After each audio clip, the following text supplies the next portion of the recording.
In this session, we are going to study the cantilever beam with uniformly varying load.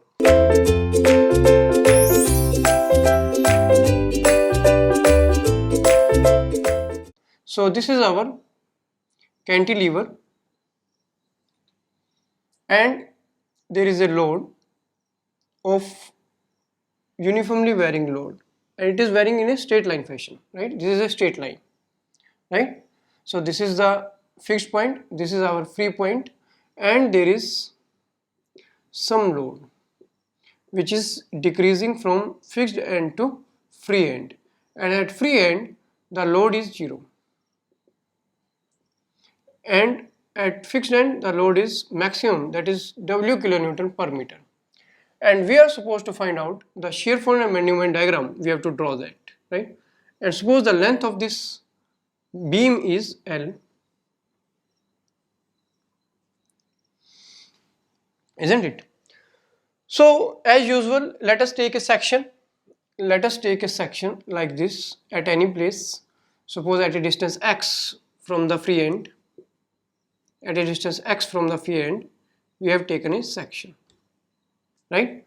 And name it like x, and we have to find out the forces, finding shear force, the forces to the right of the section, right? So if we want to find out shear force diagram, for shear force diagram we have to find out first the shear force at x. What is the shear force at x?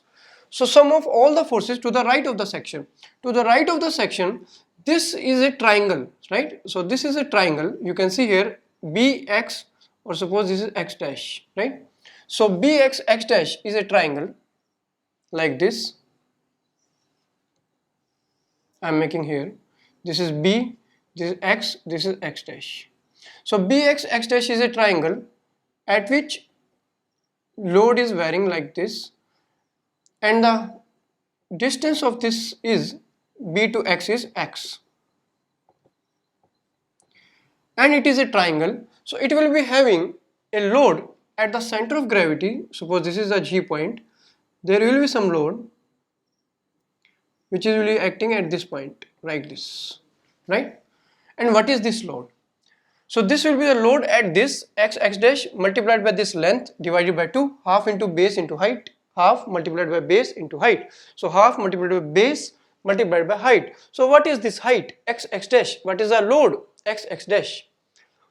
So here we can use the unitary method, that in L length the total load is W. In x length the load will be W by L multiplied by x. So this load will be this much load. This much load will be at this end. This load will be, how much it will be? At total length of L it is W. So at length x it will be W by L into x. So this will be W by L multiplied by x. W by L multiplied by x. Unitary method, simple unitary method, right?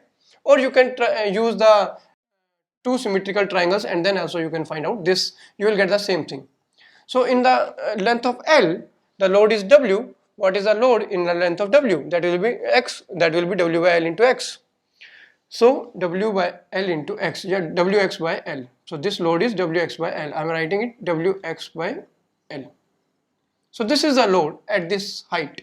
So this is our height, Wx by L. So what will be the central load? What will be the concentrated load? Total load of this will be concentrated at point G. So what is that load? Half multiplied by base, that is x, multiplied by height, that is Wx by L.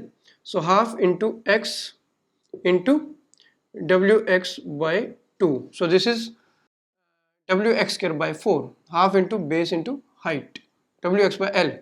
So this is half into base multiplied by height. So this is Wx square by 2L, So here this will be some centralized load at this point.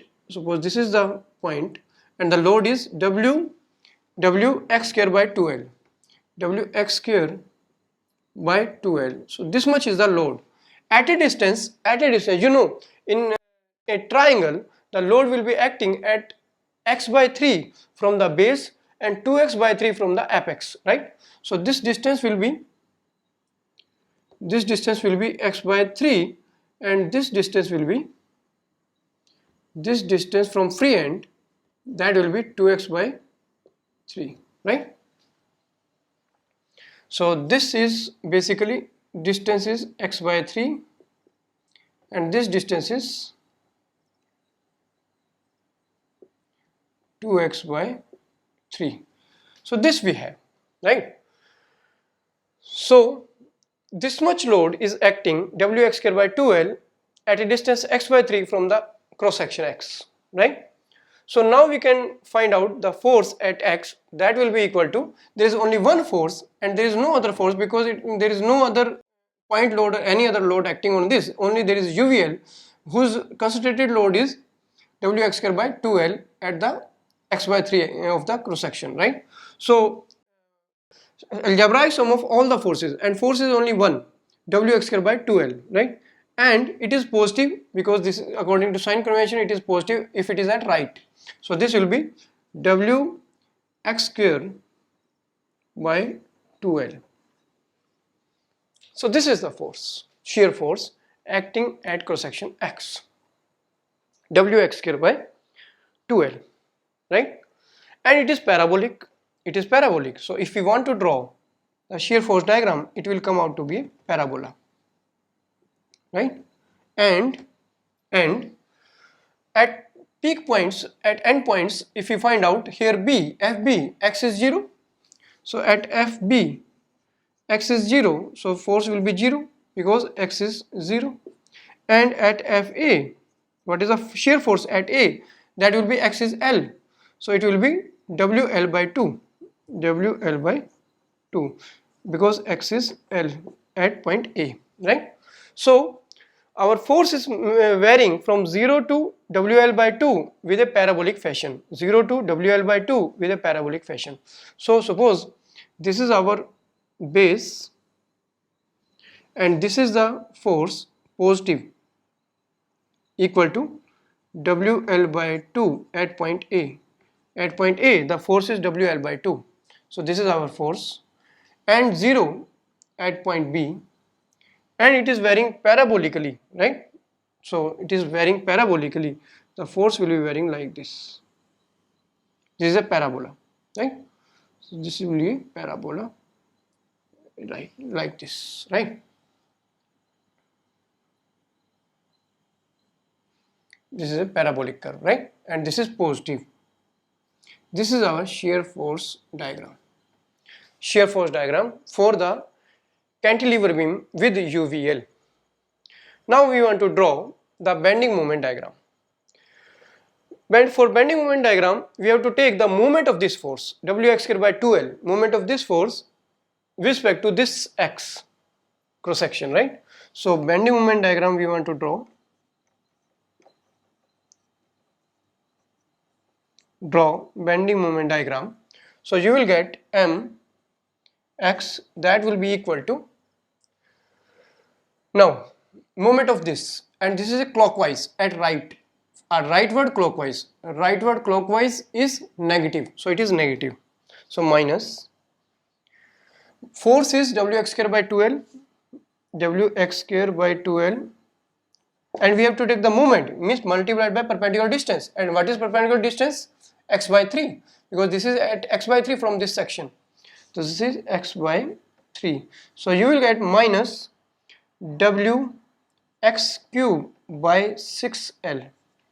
So this is our moment at a cross section x, minus Wx cube by 6L.